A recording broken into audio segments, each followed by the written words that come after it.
Hi, everybody, and welcome to our next edition of Heartwired. Today, we're going to be talking about modeling the behaviors that you wish to see. What do you think about when you think about the word model or modeling? Maybe you think of a Paris runway with some model in some outlandish outfit. Or maybe you think about modeling like modeling clay, where you're molding and sculpting. When we are thinking about modeling the behaviors we wish to see, we're thinking about how to support the child to understand their behaviors while demonstrating for them how to effectively handle those big feelings they might be experiencing. Like the modeling clay example, we're molding and sculpting their responses. Children learn by watching the important adults in their lives. They watch how those adults manage their feelings. They see what big people do and say when they're frustrated, happy, and sad. Like the runway example, sometimes our own responses can be outlandish. They can be big, over the top, and we have to check ourselves. Sometimes we find that when we can redirect and model, we can use silliness, being a little zany, to help diffuse the frustration. As the big people, our job is to model effective behaviors and strategies. By modeling kindness, empathy, and compassion, we teach children important life skills. And with practice, children learn to naturally incorporate these skills into their life situations, whether they're small or large. In this episode, you're going to meet Charlie, a 16-month-old toddler who began attending childcare full time about 3 months ago. Prior to that, Charlie was cared for in the home of her immediate family and one family friend. At childcare, Charlie is the youngest toddler. Most of the children are just about ready to celebrate their second birthday. And remember, Charlie is 16 months. Charlie's language skills are on track. She's signing several words like all done, more, and shaking her head for no. She also has some verbal words such as mama, dada. She says her sister's name, her dog's name. She says okay and down. Recently, Charlie's parents received notification from the child care provider that Charlie had pulled a friend's hair and hit them. The child care provider wrote an incident report simply to document that the other child was not physically injured during this exchange. The child care provider also wanted to strategize with Charlie's parents how best to support Charlie as she learns to interact with other children without using physical responses. Let's take a quick look at some typical snippets of Charlie's interactions with her sister, her cousins, some child care friends, and her family friends. I would read whoever wants to hear the book if you want me to read. What's happening?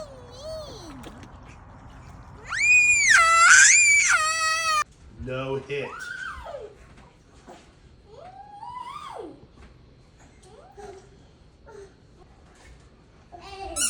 Oh, oh, oh.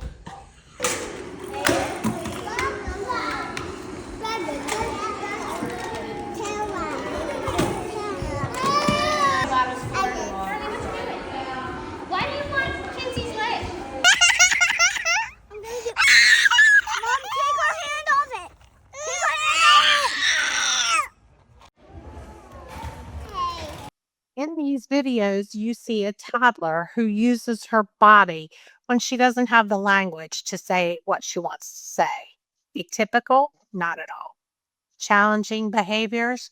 Not at all. But what we do need are some strategies to support Charlie in interacting with others without using a physical response like hitting, hair pulling, or grabbing. The child care provider met with Charlie's mother to talk about some potential strategies. They decided on two strategies to try at both child care and at home. The first strategy was to use consistent words to guide Charlie. Gentle hands, Charlie. Those are the words that they chose. Charlie's parents and extended family, as well as the child care staff, all agreed to try this strategy. Charlie. Gentle hands, Charlie. Charlie, gentle hands, Charlie.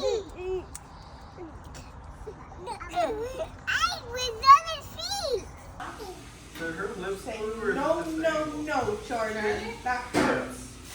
No. We use gentle hands. Gentle hands, Hey Charlie, we need to use gentle hands.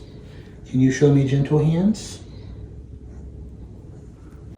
Hands are not for hitting, Charlie. Can you say gentle hands? Gentle hands, Charlie. Charlie received a consistent message from her parents, extended family members, and the child care providers.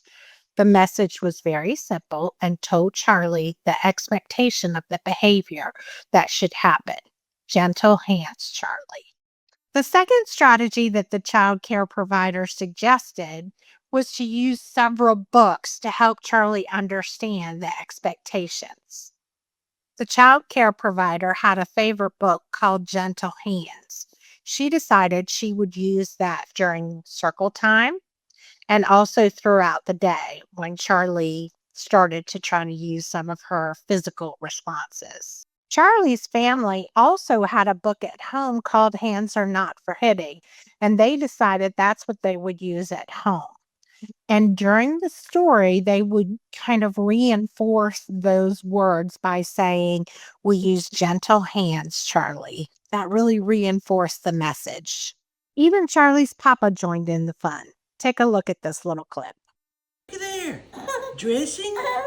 Undressing? Wait. No. Hands are not for hitting. Hands are not for hitting. Hands are for waving. Can you wave? Yeah. Say hello. Yeah, that's right. Say wave. Hey, friends. Hey, friends. Yeah. We use gentle hands. Easy. Easy. Gentle. Pet the kitty. Pet the kitty. Easy. Easy. Now the family has two very simple strategies to practice to support Charlie. Through modeling the behaviors they wish to see, Charlie is learning alternatives to hair pulling, hitting, and pushing. And as her language continues to develop, she's able to use words to express her emotions, whether she's frustrated or angry or happy. That's a wrap on some simple strategies to model behaviors we want to see from children. Remember, everyone plays a vital role in supporting the emotional well being of all families.